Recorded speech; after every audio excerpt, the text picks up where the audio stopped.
Hey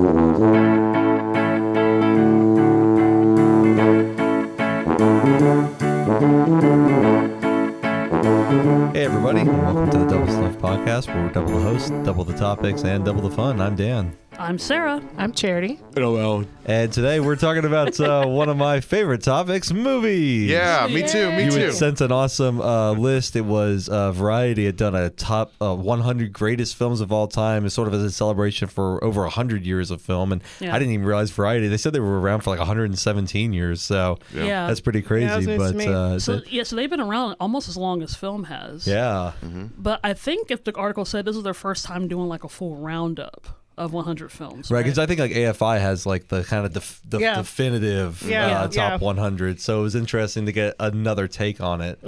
Yeah, I'm always curious whenever I go through like a top 100 or 50 or whatever, there are certain films that I hope that still goes through, because as time goes by, more modern films will be added to the list, but there's some that I hope still stands the test of time. And for me, I always hope that Wizard of Oz is on there, Singing in the Rain.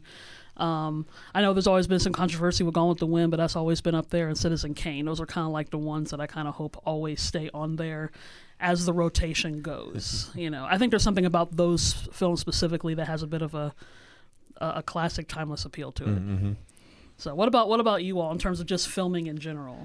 Like in terms of like the films that were on the list, because I thought there was a pretty good spread on there of some of the classics. I mean, there were some that were on there that I feel like are on there not because they're necessarily or in a certain position because they're the greatest films necessarily, like better than anything else, but like they're important and they drive a genre exactly, or they were like of their time, they were like the thing that kind of moved the industry forward in a certain direction. I was actually really surprised though by the top 10. I think that was, I don't know if we wanted to talk about the top 10 and then like other ones, cause for time or whatever, but I got to be honest, like starting at number 10 there, Saving Private Ryan, it's kind of a no-brainer to see that on the list. Right. I didn't know if it was going to be that high because it got, especially after its Academy snub. But that's a movie. I mean, that is just a heck of a film. Yeah, and it's super emotional. It was one of those that not only, or at least for me, really made a World War II film seem like, okay, like you're actually living through it. War is terrible. Oh, absolutely. And apparently a lot of veterans that saw it too, it immediately took them back. And my great-grandfather wouldn't watch it. He did. He was in a unit that would go with tanks. They would walk alongside like the tanks and stuff across Germany, and like northern France and Germany and stuff like that. He refused. He was like, nope, I'm not gonna. He's like, I already went that. I didn't need to go watch that. Yeah. No. Yeah, I'm sure a lot of movies are like that. Like you've experienced it, so maybe not wanting to see a cinematic adaptation of it, because I mean it could be partly true to life, but others is like it wasn't like that or something. So it's one thing to experience it and one as a viewer to watch it. I mean, I guess it's still two different types of perspective. With stuff like that. I think cinematically, since we all studied film in school, did your teacher show scenes of Saving Private Ryan as like, oh, they did this, here's some behind the scenes? Because we watched some of that in class. No, it was I'm going to date myself here. It was a little bit too early for my film class for Saving Private Ryan. But I definitely showed it in my film classes that I taught, especially in the language of camera, as far as like utilizing wide shots to medium shots to close-ups on things that are very intimate need to be shot close up so that you feel right there. And there's the scene that everybody hates, which is it's the stairwell scene. Yes. And there's one of the unit members is about to be dispatched with a bayonet. And it's slow, and there's somebody that could save him, but is so scared, can't go up. And so there's not a lot of words that are being said. I mean, there is, but it's all being told with the camera, and there's so many things that's in that film that make it deservingly to be on this list. I think that's how you know a scene or a movie itself is good, when there's no dialogue and you're having to tell the story with the atmosphere, with facial expressions, with costuming, and I think that shows one, more than one way to tell a story, but two, you're not having to constantly spoon feed the Yeah. audience. Yeah. And I think that shows a sign of like true acting as well. Yeah. Just the whole package. Oh, yeah. Yeah. Absolutely. That's, go ahead. No, and I know we spent a good amount of time just on the Sure. number one. I feel like it's the first one that kind of used a big budget film that used like handheld camera Right. in a significant way. That like really yeah. added to the Yeah, makes sense. the atmosphere. I mean, obviously people used handheld cameras a lot of times before, but to really add that realism to Yeah, it. where you got dirt flying onto the lens, you got Yep. water flying onto the lens. Oh, yeah, like and that D-Day scene at the and it beginning. wasn't Oh, yeah. a let's stop down production to we Yeah. just keep going. We're not for getting it. like big Get like blood. Lawrence of Arabia, Yeah. scenes Yeah. of like the beach. We're Right. in there. We're like a person running Right. alongside. Well, it, I mean, so. and if you do research, We're going underwater as we're well, drowning. when you do research, like especially World War I and II, they would have camera people there. Mm-hmm. So for me, I mean, I guess I'm biased Like as a to camera report on operator. it? Yeah, so I mean, they put themselves in enemy lines along with the soldiers to capture what was going on there. For the use of propaganda, it changes It was later on, but I yeah. think it's just the fact that they were still out there. I Oh, guess yeah. I guess if you just think about it in its most basic yeah, it's still a terms. person Yeah. in a war Yeah. zone. Right, Yeah. exactly, So- exactly. So number 9, though, let's move on to All About Eve, and I got absolutely nothing to say about this because I've never seen it. That's Sarah's department. So all About Eve, I've seen bits and pieces. That's one of those I have on my list of things I need to watch all the way through. But it's one of those, like, it just shows the savagery of Hollywood, even back in the 50s, because Bette Davis is playing a great actress, but she's getting older. And, once you get a certain age, people don't want you anymore. They're trying to get the younger ones and Right. stuff. So, I didn't get smaller. The screen did. that's Sunset Boulevard. it's the pictures that got small. Actually, yeah, Sunset Hey, Boulevard, that's another props good one. for quoting an old movie. Well, that's a classic. It's not on this particular no. list. There but are it's- some that I'm surprised wasn't on there. Sunset Boulevard is definitely one. Yeah. But it's just That just makes me think of the Carol Burnett show. yes. Anyway, it's been sidebar. parodied a lot of times, but I guess certain film. I personally like backstage dramas, and a lot of old movies are kind of like that. Either the drama goes on behind the stage or behind the movie scene or whatever, and because it just shows how people, you see the glamour of the starlet in front of the camera, but all the drama happens behind it. So again, it's just dealing with aging in Hollywood, even back in the 50s, and even Bette Davis herself in real life was going through this because she was old, like 45, and and it's one of those things that you like we still deal with this now. They're making ways for the teens and the 20s, and then once you hit 30, you feel like you got one foot in the grave, which 30 is still very young. but just the way it's put together, you have the famous line, fasten your seatbelt, it's going to be a bumpy night, Okay. and then she dramatically eats the celery as a way to like flip her off with a piece of celery pretty much. Like there's a lot of iconic scenes, but it's just dealing with aging in Hollywood. But So it's do you think just this very one well deserves written. to be in the top 10? I think so. Yeah? I think so. I mean, and like I said, I always get excited when an older film is still on those in the top 10. And like I said, that's a really, I don't know if that's a superficial thing. I just like the fact that something that's been around for 50, 60, 70 years still resonate with people nowadays. And sadly, because Hollywood still deals with this, it shows that nothing has really changed in all these decades. I would say, to piggyback on what you're saying, it's not just Hollywood. So I was watching a TikTok video this morning, which I know the youngsters probably cringe that I have a TikTok page, but whatever. No. So they're talking about, millennials. We went through the different hairstyles, the side part, like the emo hair, whatever. And apparently the side part, whether male or female, that's the equivalent of having like an old man comb over is what the kids these days are saying.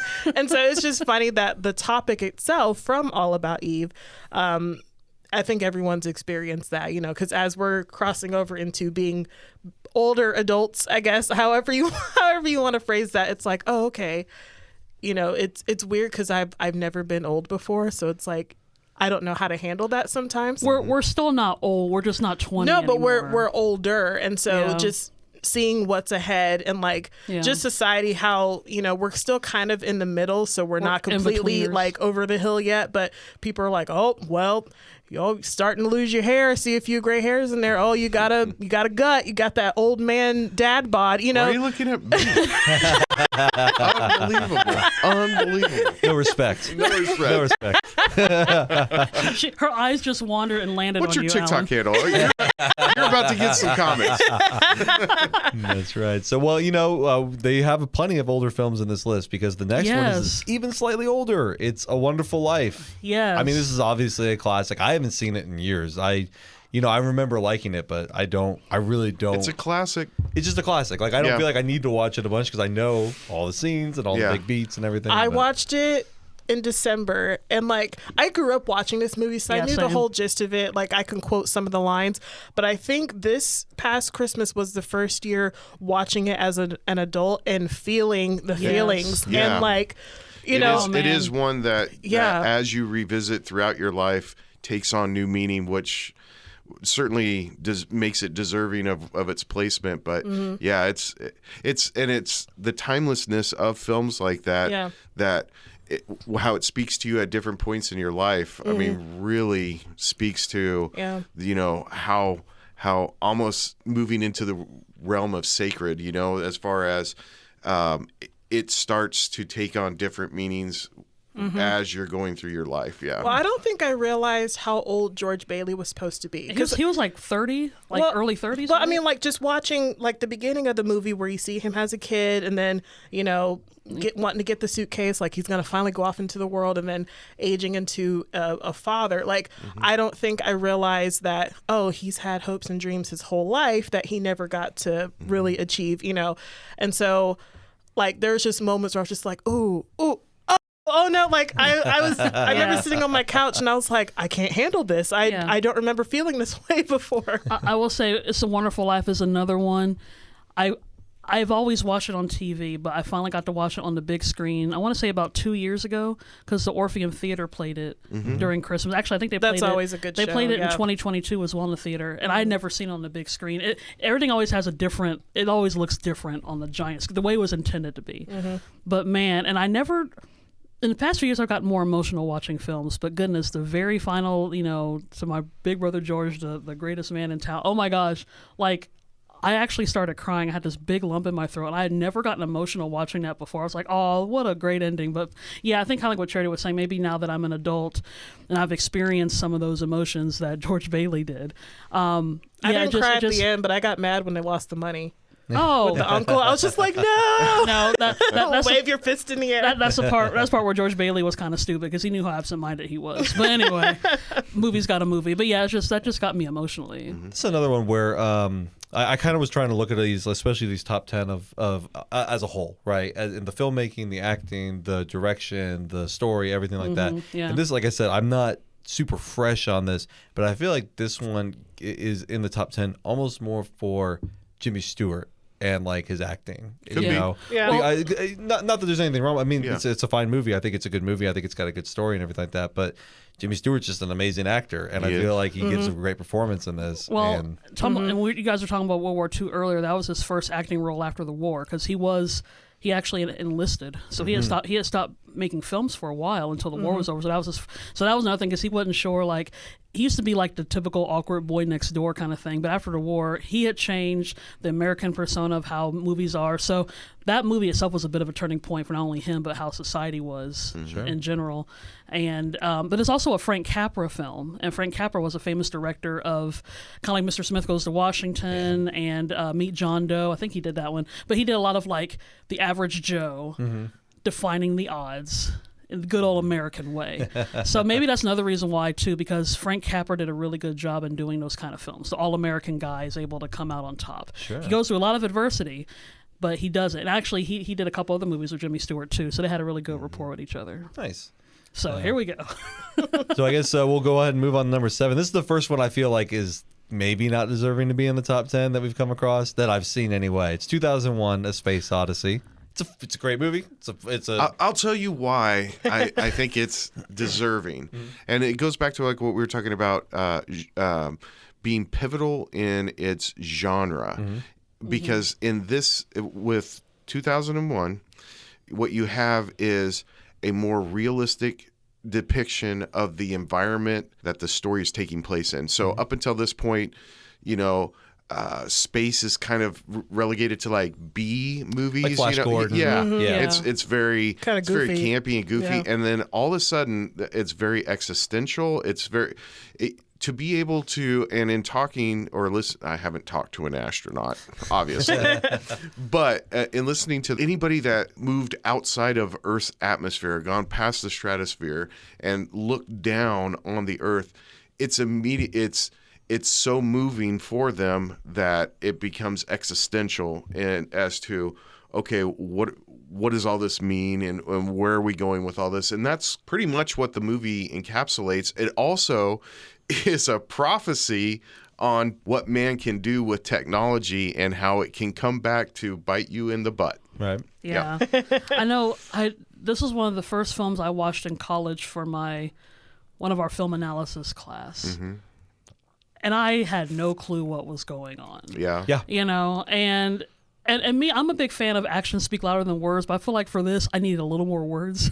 More words would have been helpful. It'd be interesting if you went back to it now, kind of like what That's true. Charity I've was saying. I've seen it since college. This is a movie that gains extra meaning as you go, in different points of your life. Yeah, I would encourage you to revisit this. See, I haven't seen it for a couple of years, but I am like really familiar. And the thing is, like, I know HAL 9000. Mm-hmm.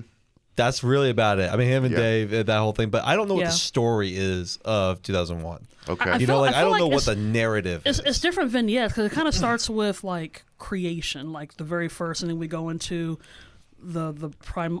Like it goes through the evolution of the world up until present day, which I guess present day was what 1969, which makes sense for all the psychedelic stuff going on in there. So it goes from like blackness to modern day, so you're at least getting vignettes of time. That's the part I at least got. Well, and it also then it kind of comes full circle when he sees an old version of himself, and he sees himself as a baby. Mm-hmm. As a unborn child baby. Yeah. So it's almost like I guess it shows that it repeats itself. It's like a cycle. I'm assuming it's something like that. Yeah, you should rewatch it. Yeah. No, I'm not saying that what you're saying is incorrect, but Kubrick's on this one a couple of spots. I think he's on for Shining as well. Mm-hmm. Yeah. But it's not in the top 10. But what Stanley deeply pushed into his films are going inside and exploring what meaning is in a given situation and how far can you go with it. I mean, that's what The Shining is. That's what 2001 is. And it reverts back to, what does it mean? What are we gaining? What are we losing? What are we progressing towards as the parameters of the known expands? The frontiers of the unknown also expand. You know. Mm-hmm. Sorry, this is getting really deep. Sorry. I like it. So, deep as in space. So let's dive in really quick. Number 6, Seven Samurai. Who else has seen this? Oh yeah. It's one I've wanted to see, but I admittedly have not seen it. I will say a lot of the movies on this list I either haven't seen or I haven't seen all of it. Like I have this thing where I see parts of movies. Sure. It is a long movie. It is how long? It's like 2. It's 3 hours. Yeah, it's 3 hours. It's a long movie. That's a commitment. I do believe the Magnificent Seven is a Western version. I was going to say it's been remade multiple times. It was remade in the Clone Wars TV series as an episode. I mean, everything that has any kind of a group of people, it's been remixed and remade over and over again. I feel like this one is a great movie. It is on here because Akira Kurosawa needed a movie in this top 100 list, right? And this is it. Well, and again, because of that, and you pointed it out, it was a genre pusher. Mm-hmm. I mean, it is the idea of how a ragtag group or misfits, outlaws, they get together and that can come together to right a wrong. Right. Yeah. Right. And it's great. I like it a lot. I highly suggest seeing how it. the sum is more important than the parts. The sum is parts. Well, that I know from what I've seen just from like commentary, like great camera work. The editing is amazing. Yeah, it's Kurosawa. The acting. Amazing director. I mean, the camera work is... Anybody that came out of the films, the directors, Spielberg, everybody out of the 70s and into the 80s, they were all fans of Kurosawa. Absolutely. Yeah. Actually, just an observation, I did notice out of the 100, they actually have a good number of foreign films in here anyway. Because I know in the past, or at least the list I've seen, a lot of them have just been American films, maybe a few British ones, but we actually have stuff, some French films, Breathless. So Breathless, yeah. So it's kind of cool. We got there seems to be more variety, at least in this list. Sure. Absolutely. So, yeah. Before we get to number 1, are there any movies that weren't on the list that you're like, oh, it should have been on the list? Yeah. 100%. Hold on, I wrote them down here. Okay, no Wes Anderson movie. Not a single Wes Anderson movie in the list. Oh, Can't that's believe true. that. That's a great point. I don't care which one you put on. Yeah. There. You could put Rushmore. You could put Tenenbaums. You could put Budapest Hotel. I don't care, but it's not on there. Yeah. It's ridiculous. No Lord of the Rings. Not a single Lord of the Rings. there was movie. no. Maybe because everyone would expect Peter that. Jackson. Maybe. No Peter Jackson. Yeah. Yeah. But, I mean, That's but interesting. it should be expected. That movie. Yeah. Those movies are. Those are pretty pivotal because They're also huge. when they were, I feel like they're a capstone movie because like movies. It was kind of the combination of where film was and where it was going. Right. And that was like the last one that used like a lot of the old school techniques. Right. You know, and also That's incorporated true. a lot of new technology into it as That's well. true, Before yeah. we started going all CG and like all digital cameras and everything like that. So Lord of the Rings is like a capstone movie, I think. Oh, absolutely. yeah, it was especially of the 2000s, right? Yeah. Because that came out around what 2000. Early 2001 was the Yeah. first one. And Yeah. then it came Would out Harry 2005 Potter was the have some last. of those similar qualities of using old techniques and then moving into well, new? I would think Lord of the Rings more so. Lord of Very the- much so. Harry Potter More. started out with it with Yeah. Chris Columbus because Chris Yeah. Columbus is a very simple director, Right. And then once they moved on, Yeah. Alfonso Cuarón also did a lot of like, he did the third one. He did Prisoner of Azkaban. He did a lot of practical as well. After that, when they got was it Mike Newell. After that, it was just the CGI fest. Yeah. But Lord of the Rings was. I just think like the production of, and because they did all of them at once, so it wasn't like you didn't have that technology progressing as the movies went on, as the three of them did. They just did all three movies all at once with all the same technology. Yeah. That's why they're genius. Yeah. That's it. Those are the ones that I was missing. I think for me, a movie I would have liked to have seen on there, so many, and maybe it used to be, but things had to change because of the times. Night at the Opera, because one, I like the Marx Brothers, but it's good structured comedy. Because I feel like we kind of, even with the Marx Brothers prior, it was just a bunch of zaniness and there was no story. And when they hooked up with Irving Thalberg back in 1935, they squeezed in the comedy, but they actually had story. They had drama. They were able to make it structured versus just a bunch of guys running around doing silly stuff. They were able to make it in their proper place, and that was one of the most popular comedies at the time and for the Marx Brothers. So I enjoy a good bit of comedy, but I like the fact that they were able to keep them contained as much as you could for slapstick and screwball style comedy. But that was a pretty big turning point for what we consider like sophisticated comedy, I guess, maybe at least for the mid 1930s. And like I said, I'm sure that had been on the list, who knows, maybe 10, 20 years ago, and it's just not anymore. I haven't seen it, but let's call Mr. and Mrs. Variety and tell them to put that on the Yeah. list Yeah, let's and do it. drop Bridesmaids. Yeah. Oh, I couldn't yeah. believe it's Oh, Bridesmaids. yeah. How you got Bridesmaids on there and you don't have like a Soderbergh film? I didn't even finish Bridesmaids. I Yeah. stopped it. Like, Yeah. I remember seeing that in theater and regretting it. Yeah. The only reason why I went, I think, is because I went with some other people. Like, I know I didn't pick the movie. Yeah, there were some like, Yeah. okay. Anybody else was missing? Was anybody The else only missing thing one? that like Soderbergh, like Time Code was pivotal. I mean, the idea that you're watching 4 movies at exactly the same time. I mean, it's something that we in our normal life. The reasons why movies work so well is because you get to insert your own ideas and you become the protagonist for that. To have 4 movies running simultaneously that are interwoven at times, one, complicated as heck, and 2, for it to be able to transfer your thoughts and attention and just to be consciously aware that you're paying more attention to this one than this one at different points of the movie. It's brilliant. So Steven Soderbergh, you need to be in there. I would probably say A Face in the Crowd. That's one I watched Oh, my yes. freshman year Yes, of yes, college.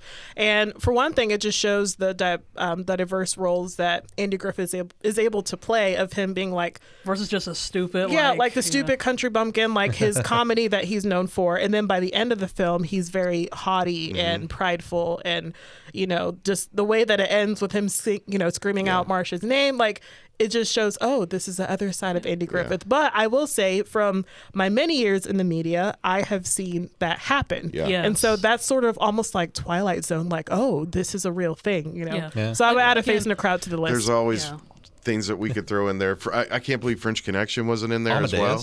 Amadeus Oh, gosh. wasn't in Maybe there. we should make our own top 100 Yeah, we list. should probably. All right. Stay tuned. Okay, so obviously we have a lot to talk about. We haven't even touched the top Indeed. 5. Yes. Agreed. Yeah, so we're gonna come back. We're gonna do a part 2 of Variety's top 100 greatest films, and Yeah, really let's do just it. we should make our own. I think so. That's Let's really do what it. it boils down to. We've been inspired. Thank you, Variety. So if you want to listen to part 2 and part 1, just check us out on doublestuffpod.com. All of our episodes are there. Our most recent episodes are on all the different podcast platforms. Check us out on Facebook, Instagram, and YouTube at Double Stuff Podcast, and of course on Twitter at Double Stuff P, and that's the letter P. Finn.